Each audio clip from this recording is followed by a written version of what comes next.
Hi, Chris here. Welcome. Hey, we're going to have a fantastic and fun time here painting this wonderful seascape. We're going to show you all the details and methods and techniques you need to create this painting. It's very simple. We're going to start you out with all of the colors you're going to need, the pencil sketch, how you're going to set up your horizon line with your ocean. We're going to show you how to use the glazing technique, which is basically wetting the paper first and getting your washes, which we pre-mix in our palette. So you're going to have a wonderful time seeing how we use our palette right here. We mix all of our colors first, and then we work from our colors that we pre-mix in our palette, and we get it all onto the paper. Makes it so much easier. So you're going to see how you're going to simplify your life and your watercolor painting by mixing your colors first and then getting them onto the paper. And then we'll show you how you get your first glazing on your paper, let it dry 100%. We use a blow dryer to dry off our painting, and then we go in and do our subsequent washes, which are the darker washes, and you'll see how to create those darks in your painting, and you'll remember to balance your painting with lights and darks. But here you can see we use mostly middle and light tones with just a touch of the dark, so I'm going to explain that in the video, so you'll see how we kind of talk about designing your painting to make it look really pleasing. And this does look very pleasing with small spots of darks throughout your painting, and then mostly middle and light tones across the whole scene itself. So you're going to see all these things and more. Stick with me here. We're going to have a fun time. Grab your coffee, grab your favorite beverage that you have, hustle up your gear, your art stuff, your paints, your brushes, your paints, and we're going to get started in just a second.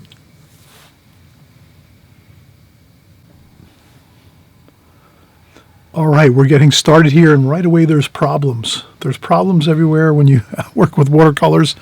They're going to happen. You got to deal with it. Not a problem at all.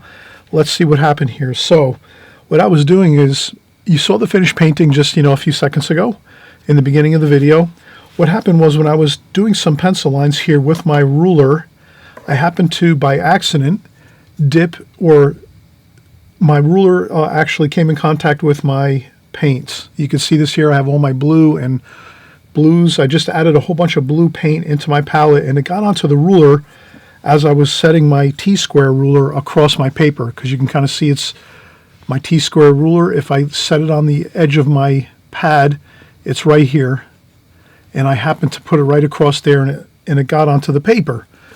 So I got a whole bunch of blue paint spots all over my paper right here, right before I even started the painting. What I did quick was I took some paper towel, dipped it in some water, and I just did this. I just wiped it really fast, and then I just took the whole paper, and I took that blue, and I just covered the whole paper. So I almost gave this like a pretty much like a undercoat of blue, the whole paper, like this. So if you ever have that happen where you, for some reason, you smudge a bunch of paint onto your paper right when you're starting your painting, before you even put any pencil lines or any paint on your paper, don't worry about it. That's the fix. That's the way you do it. You grab some paper, you grab a sheet of paper towel, you dip it in some clean water, and then you just take whatever spots of paint are smudged on your paper, and right away you hit it with some water, just a damp paper towel, and you just take it and you just wipe it and smooth it all out, and you give yourself an undercoating on your watercolor paper, and then you're going to let this dry 100%.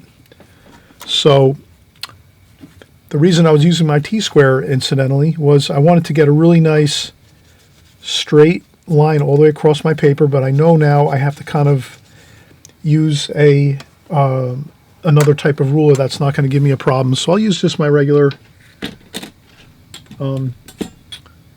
stainless steel ruler here. I just wanted to go about a little bit above halfway for my horizon line where the ocean water is, the distant ocean horizon line for my seascape. So we're going to create this beautiful seascape. We want to have a really nice straight line all the way across the paper. So what I'll do, I'll just measure down from the top. I've kind of have this point here with a pencil line. So I just made a pencil line saying to myself, if this is about halfway on the paper right here, I'm going a little bit above halfway, and then making a mark and saying I'm going to go a little bit above halfway to get myself my distant ocean horizon line. Then I can say, all right, now I have my hash mark here. Let me go over here, and I'll just measure down from the top of my paper and say that is 2 3/4 inches. So now I can go over here and spin my ruler this way and say 2 3/4 inches. I want to avoid taking my ruler and again wind up getting my ruler all mixed up in some of this paint here. I don't want to do that. I did that just a minute ago and you see what happened. Okay, so now I'm going to do this. Make that 2 3/4 inches mark there. Then I have that mark there. Now I can go across here and make a perfect level line across the paper. And that's going to be our distant ocean horizon line. And we'll do that. We'll go across here like this. And we might even wind up doing a little bit of tape. We might do some tape across here to get it perfect when we do our sky wash. But let's at least get the pencil mark across here. So that's really the main thing of this painting, is getting that horizon line of the distant ocean straight across level, which means this pencil line is equal both sides of the paper from the top down. So 2 3/4 inches, 2 3/4 inches, perfect right there. So now we have a perfect level line going all the way across the paper. That's, can't ask for anything better than that. So we have that across the paper. Now what we're going to do is we're going to make a few other interesting shapes in here. We're going to do a rock. We'll do a rock formation over here on this side, over here a little bit. We'll do some more rocks over here too, but let's get this main one in here.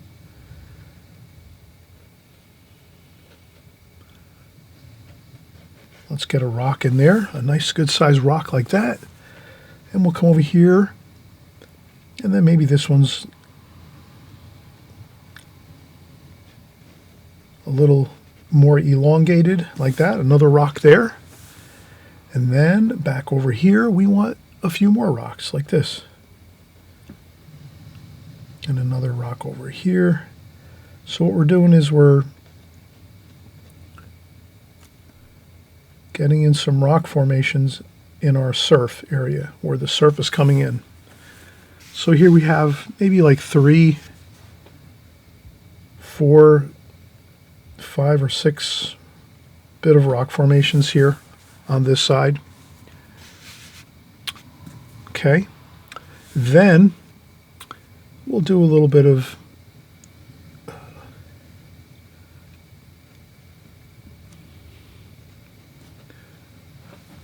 rocks over here, but these are more beach sand and rocks over here, not so much bulky rocks like these are. These are really big, heavy, bulky rocks that are sticking up.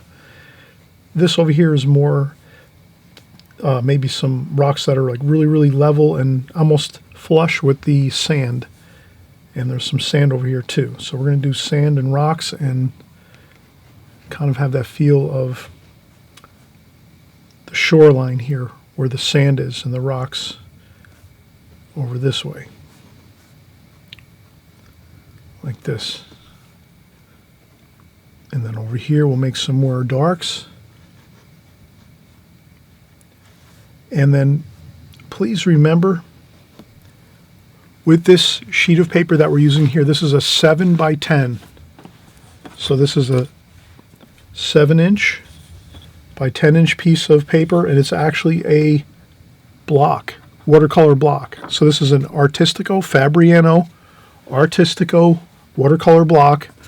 These are the blocks where you peel off each page as you work. So that's what we're going to think about now, is this is a block of paper. So you can kind of see how I have the block taped down to my working table here. But this is a thick block of paper. This one happens to be an Arches block, which is similar. Same thing, actually. This is another 7 by 10 Arches block.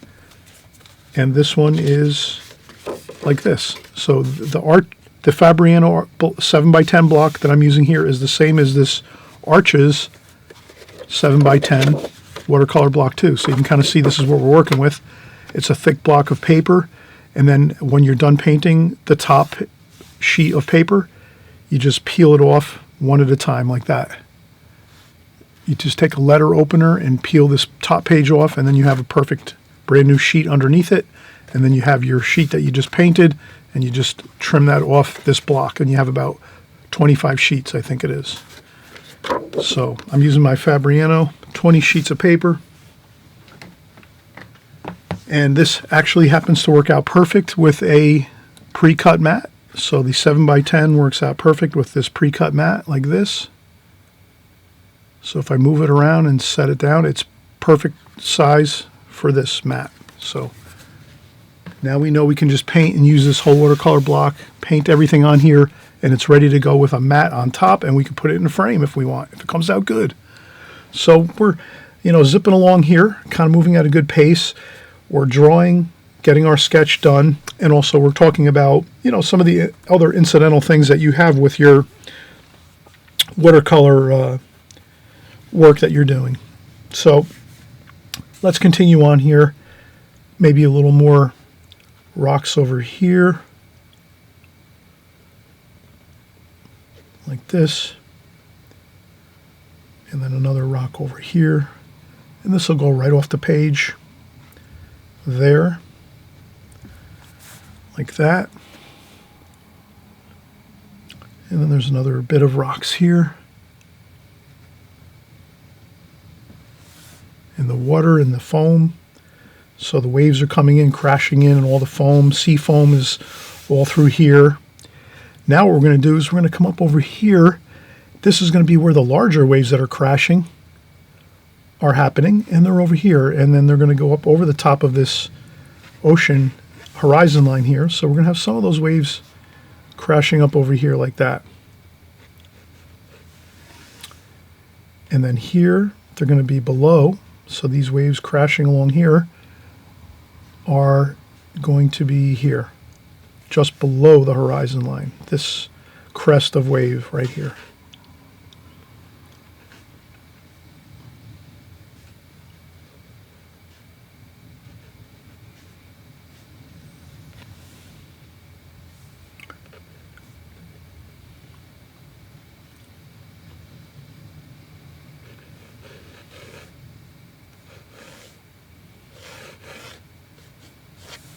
Okay, and we're just going to have a little bit of a line here where the waves are coming in.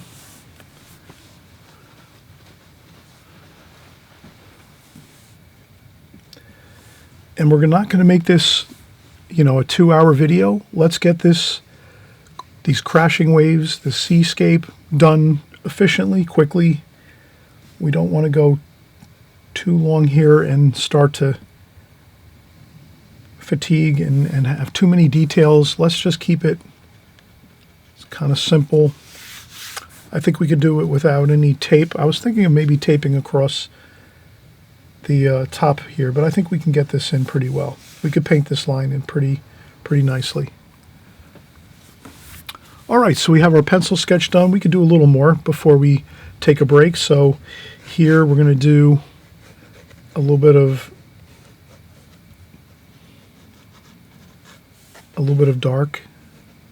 darks here along this area down into the foreground like this.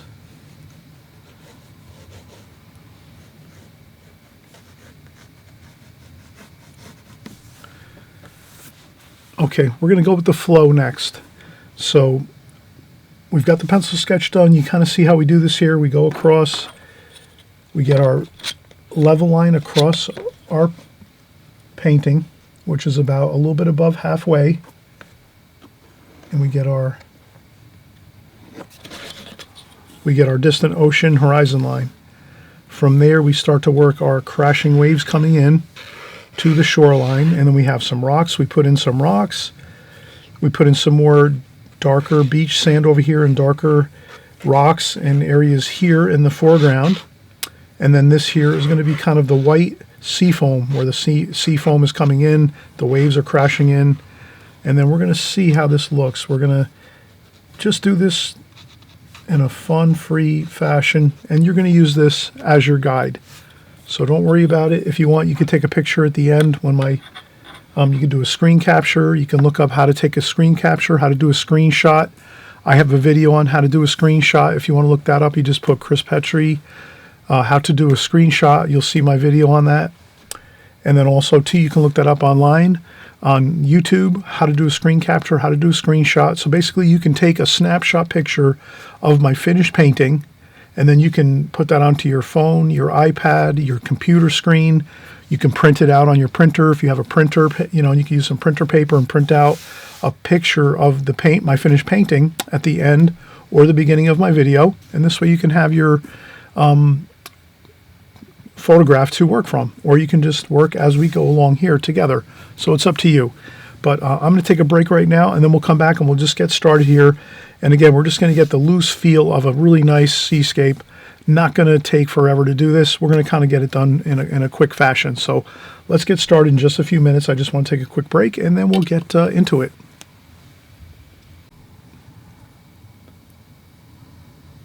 All right, so we have our sketch done. Our pencil lines are on the paper. We have our rocks in place, and we have some of our lines for our sea foam coming in from the waves crashing in from the deep sea here coming in. And then we have some more darker sand areas here with some rocks and sand in the foreground. And then in the distance along here, again, we said we went up a little bit higher than halfway on the paper. So we went halfway and then a little more, and then we put our horizon line here across. And that's our distant ocean horizon line there. So, and we also had a mishap, which you saw in real time on the first part of the video. So that's a learning experience. If you smudge some paint on your paper, always remember, you just take some paper towel, grab some paper towel, dip it in some water, dampen it up, and then just smooth out the paint and just wash and smooth out the paint. And just take that paint and just swish, you know, swing it across the whole page.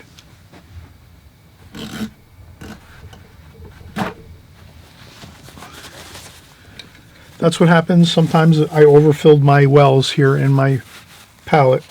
So if you overfill your palette sometimes with too much paint, or it overflows a little bit and it sticks up above your palette, that can be an issue sometimes where you're going to wind up bumping into it with your hands or your brush or your rulers or whatever else.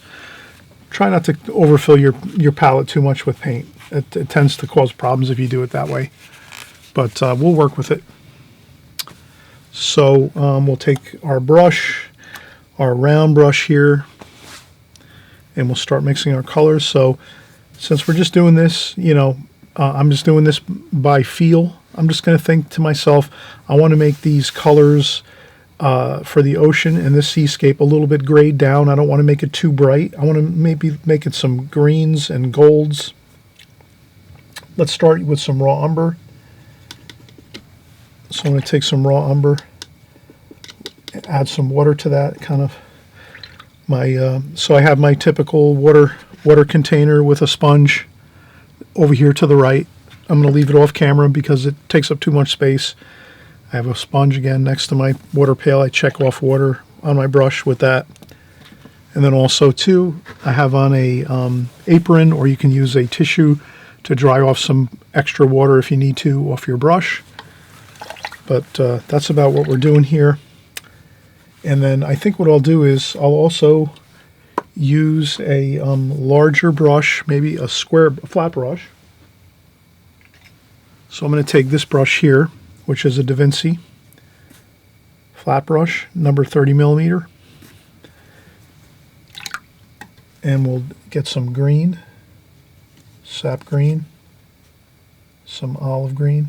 So some olive green, sap green. We'll use some burnt umber here. Some cerulean blue over here, some cerulean blue. So we have cerulean blue over here.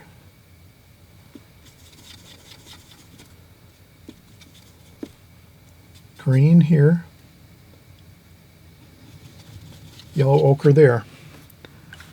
That should really make a really nice kind of, maybe a little bit of blue too. A little bit of cobalt blue mixed in with the cerulean blue. That should make us a really nice sky wash. So what I'll do is now take my brush and wet the paper So I'm going to take the paper and wet the paper with my flat brush right across like this. Just get it damp, your paper. You don't want to flood the paper with too much water. Just dampen the paper. Just like that. Don't worry about, you're just going to stay away from this line here. You don't want to go too close to this horizon line here where the water is, but you want to dampen the paper up top here. And that's where we're just going to get a nice, beautiful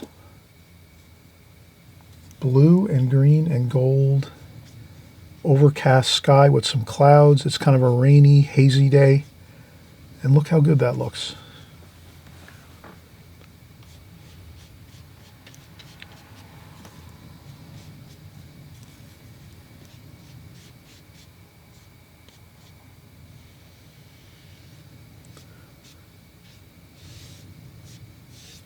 And you can just soften that down across where the horizon line is. And then you can lift up a little bit of paint where the ocean waves are crashing in, so you can keep those lights.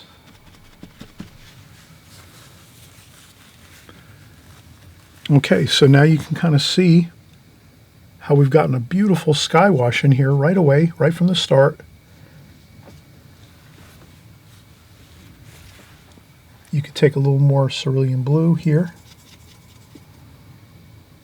like that, a little bit of that green, and you can even get a little more darker spots here and there, just to give it a little extra.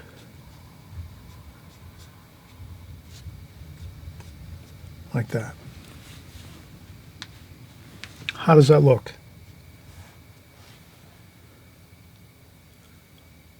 Pretty good, right?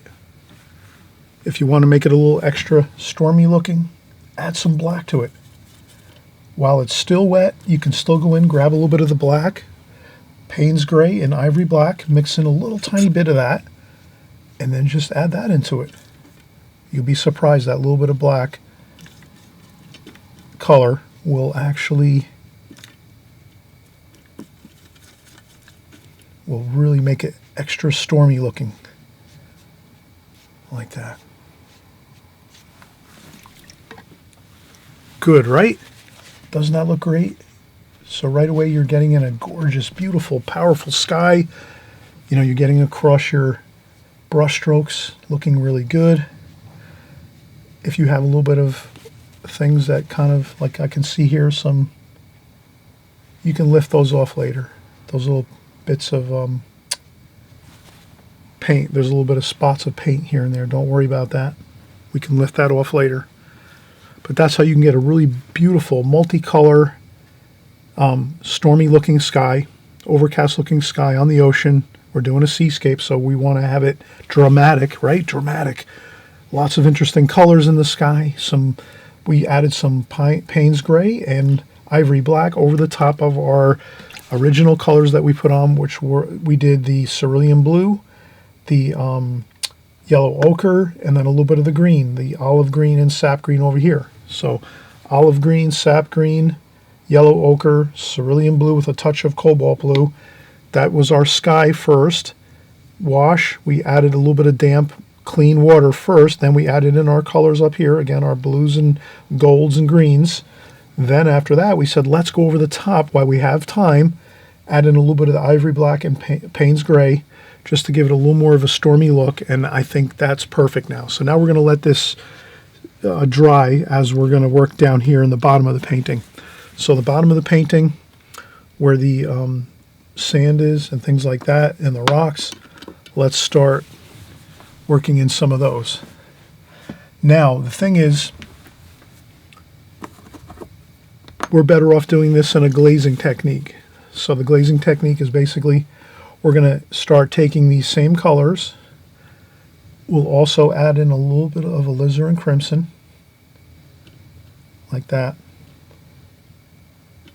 A little bit of alizarin crimson, which gives us a little bit of warm feeling there.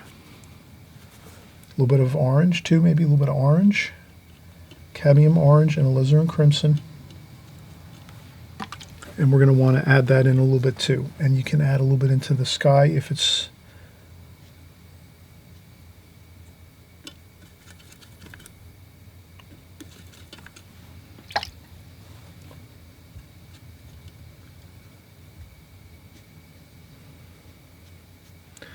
And then we add a tiny bit of that across here. Very light. Alizarin crimson and orange. Super light. Take that and just glaze across the whole page, the bottom of the page here like this. But you can see how light I'm doing it. I'm not doing it dark at all. I'm not adding too much paint. Just a light bit of water and a little bit of color.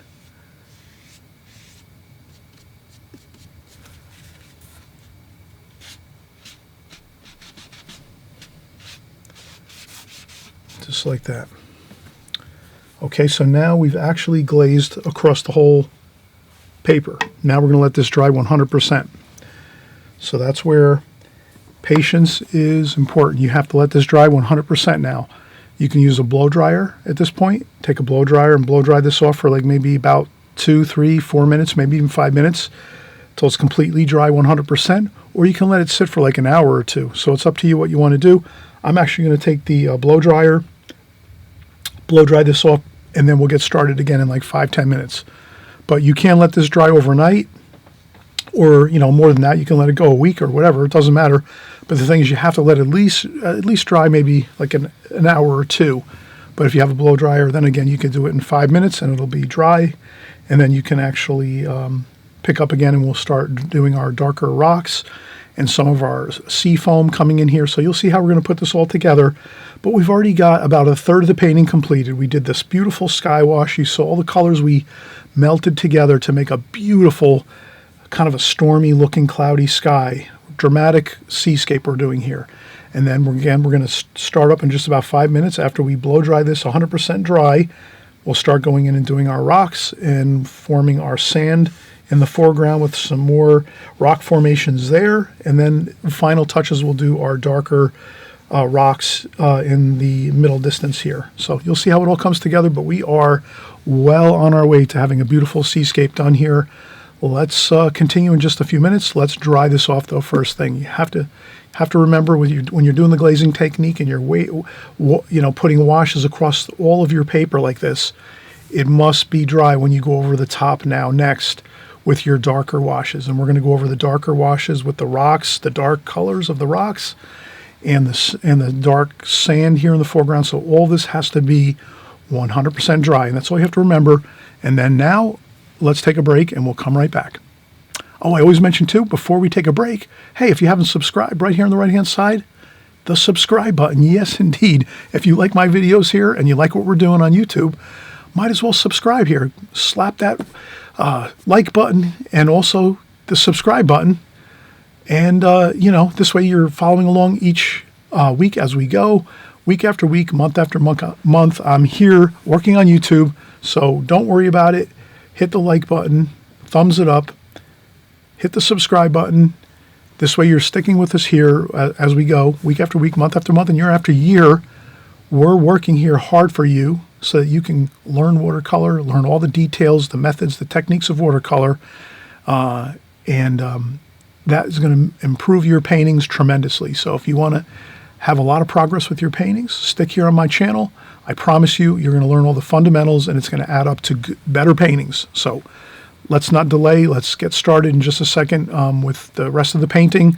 We're already 1/3 of the way through, or 30% complete, and we'll finish up.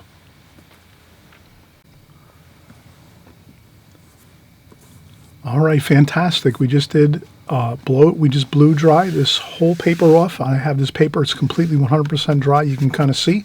I can take my hand and go right across the paper like this. It's all dry, 100%.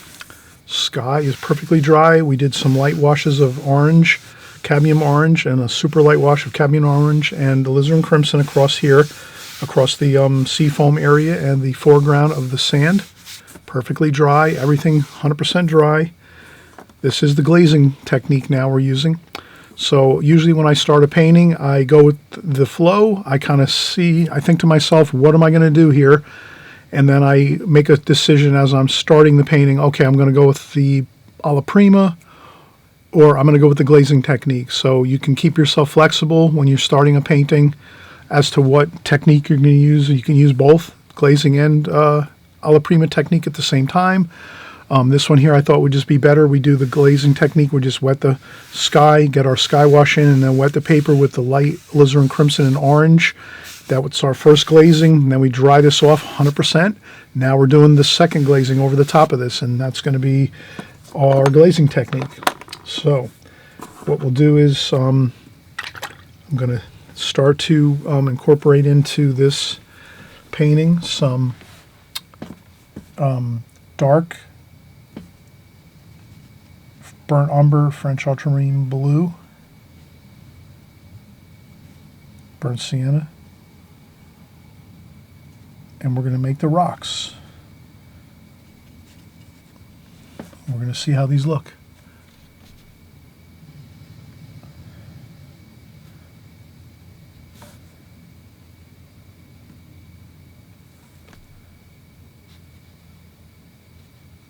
Okay.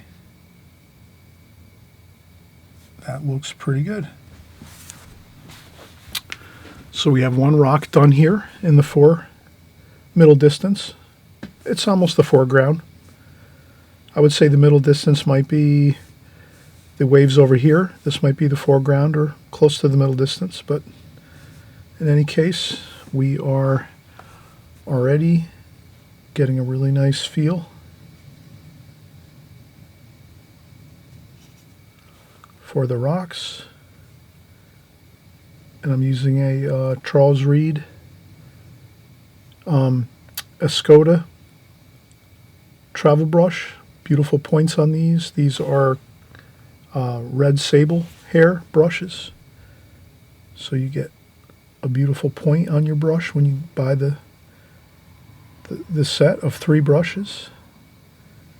I buy mine on Amazon.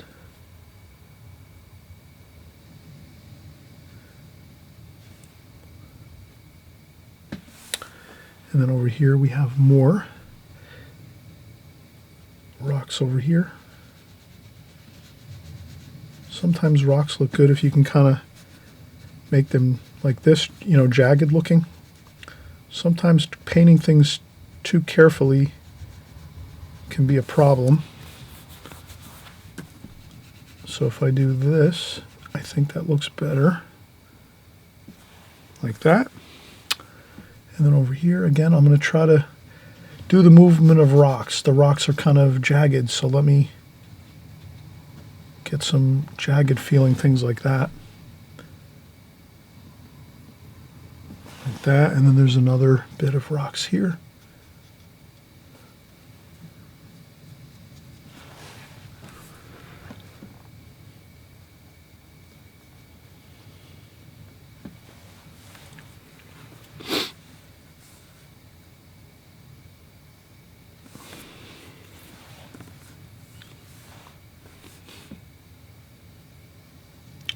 And then we're going to start to have our darker, and this is even dark over here too. This is some of the sand over here and shoreline here. So we're going to do some splashes here for some rocks like that. So I like to add splashes for rocks, and we'll do that.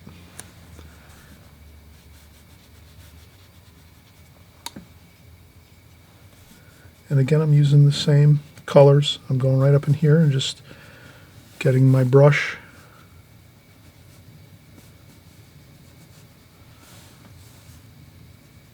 There's quite a bit of darks over here.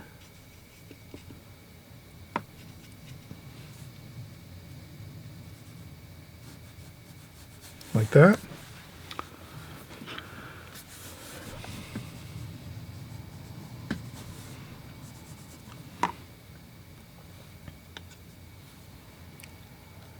Again, more rocks with some splashes. Then I'm going to use some raw umber, yellow ochre.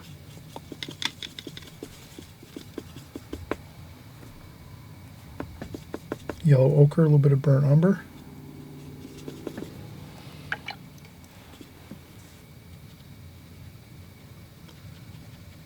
I'm going to try to smooth in that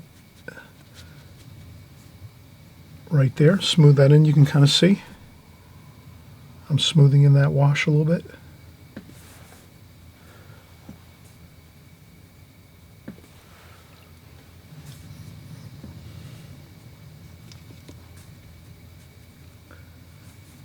Trying to get in that darks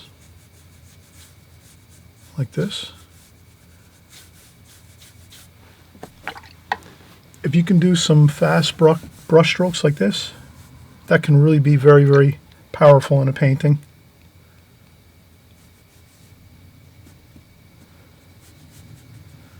A little bit of green. If we have green up here in the sky, we definitely want to put it down here in our foreground. So now what I'm going to try to do here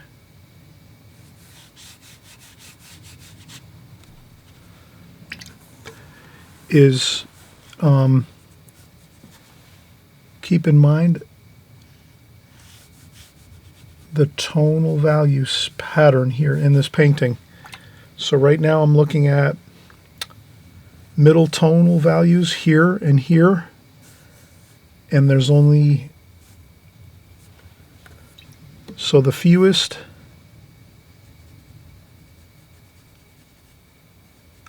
the very, very darks are only the fewest amount. The middle tonal values, which is here in the sky, that's the majority.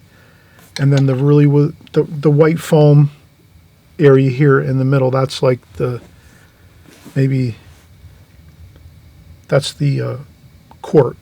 So if we talk about the pint, quart, gallon, you can always look that up on my channel. The pint, quart, gallon design, that's basically where you're taking your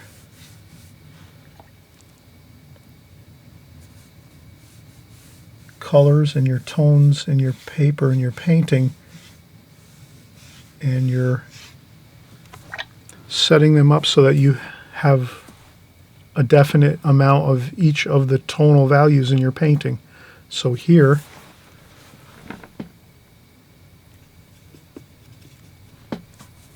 we have the distant ocean.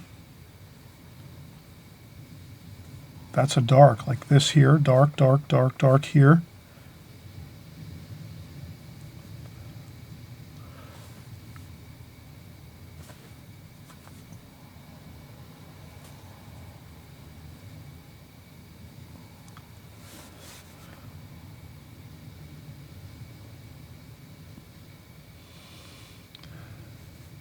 So that's what I'm trying to do. I'm trying to make sure I keep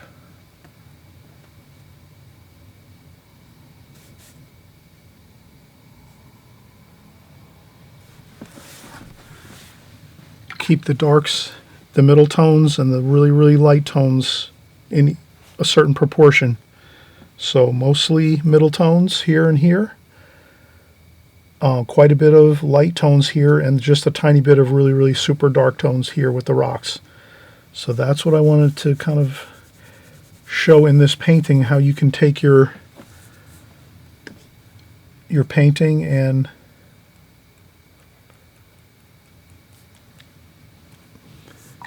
set it up so that it looks really, really good. So this looks really good the way we're doing it right now.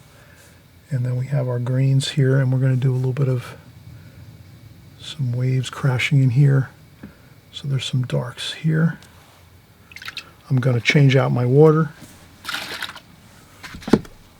So I'm getting fresh, clean water.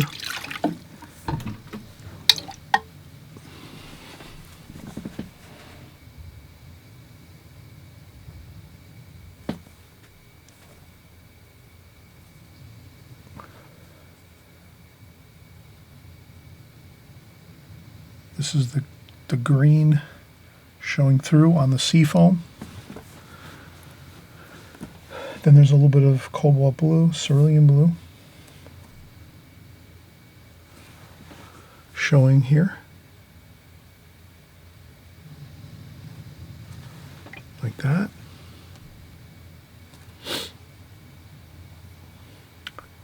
And there's some sea sea foam down here. So we're trying to make the waves crashing in.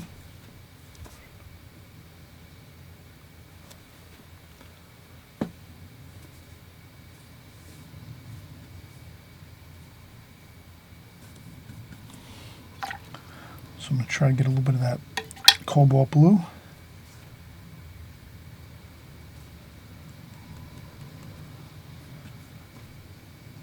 Like that. And over here too, some cobalt blue. So we want to add some cobalt blue there.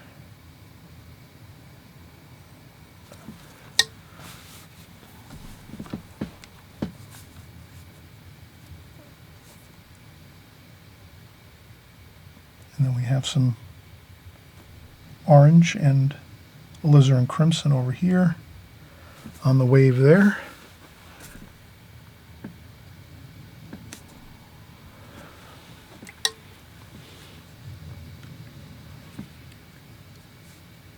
And then some waves over here kind of coming in. Some ripples of waves. And we're not going too much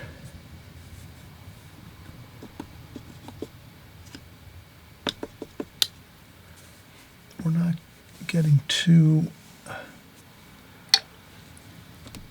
not doing 100% details here. Let's just get some of the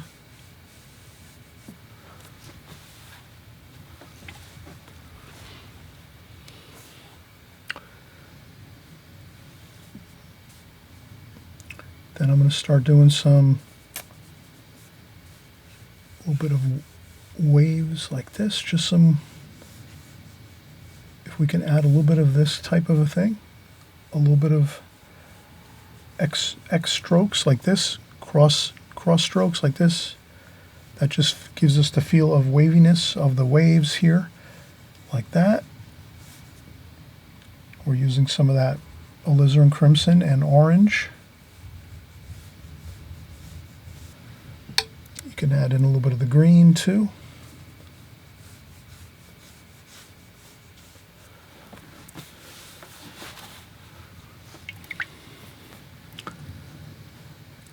And then what we'll do to make this even more dramatic, just to finish it off, and again, take your time with this, have a good time with your watercolors and doing this type of a seascape. Try different things. Try it over and over again. I'm going to do some more splashing for rocks like this, like that. So this way you can see I'm getting some good texture in here, some good splashing like this. And then what we'll do is, let me clear off a small spot.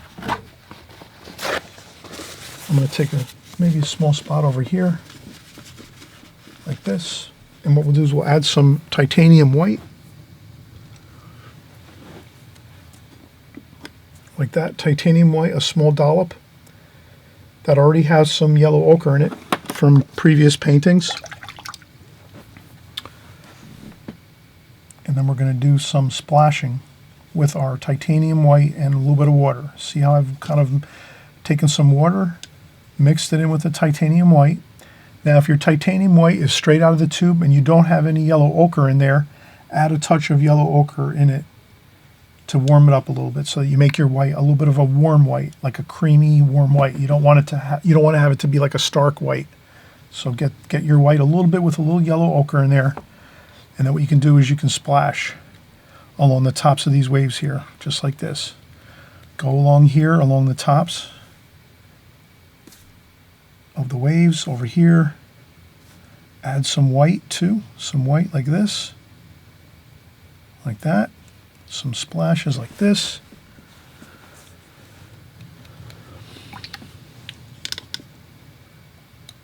Over here too. And I would do it sparingly. I wouldn't do too much. I would take a little bit more too over here. Just to make a little more splashing to kind of even it up or throughout the painting. You don't want to have it in just one spot. If it goes up into the sky a little bit, that's fine. And you can see how good that looks.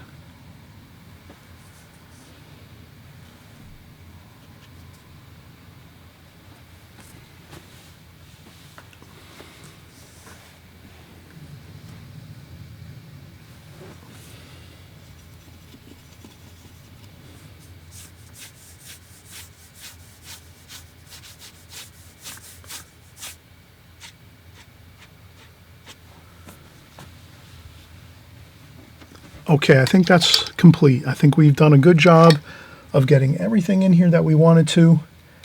Again, add some good splashing here along the tops of the waves.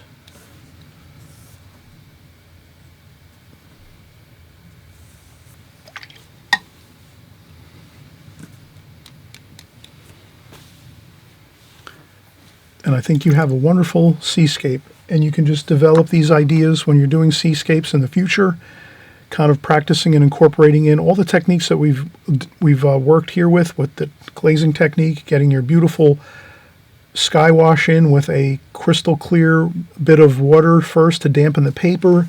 Then you're going in and using your blues and golds and greens to get your nice, beautiful, overcast kind of dramatic sky in there. Then you're taking your orange and alizarin crimson, adding a little to the sky, and then putting it into your sea foam and your waves that are coming in. Then we let that all dry 100%, and then we added our rocks. Then we did our rock formations here in the foreground, and then our beach sand in the very, very foreground here. And once you have that in, you're pretty much home free. And then we just did a little bit of details to the waves coming in with some titanium white. And I think we really have done a beautiful job here. And I'll do a little more splashes like that. You can make this dramatic if you want. And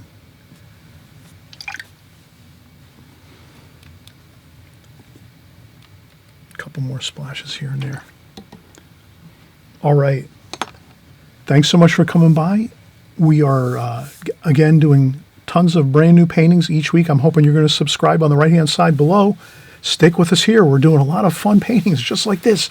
Seascapes. We're doing landscapes, beautiful farm scenes. We're doing city scenes, cityscapes, buildings, figure painting, flowers. We do tons of flowers on my channel here. So if this is your first time here, definitely thank you for coming by. Welcome. This is a really exciting channel here on YouTube. Always subscribe. Make sure you don't lose us here. Make sure you stick with us. We're painting again every week. We're painting week after week, month after month, and year after year. So you know you're going to be able to follow along, learn all the techniques and methods in watercolor, and you're going to really make a lot of progress in watercolor if you're sticking with my channel here. So until I see you again, I wish you happy painting and enjoy the watercolor journey. It's a really fun journey. It's one step at a time. A little bit here, a little bit there. You learn as you go, and eventually you're going to definitely be able to create some wonderful, beautiful paintings. So we'll see you soon.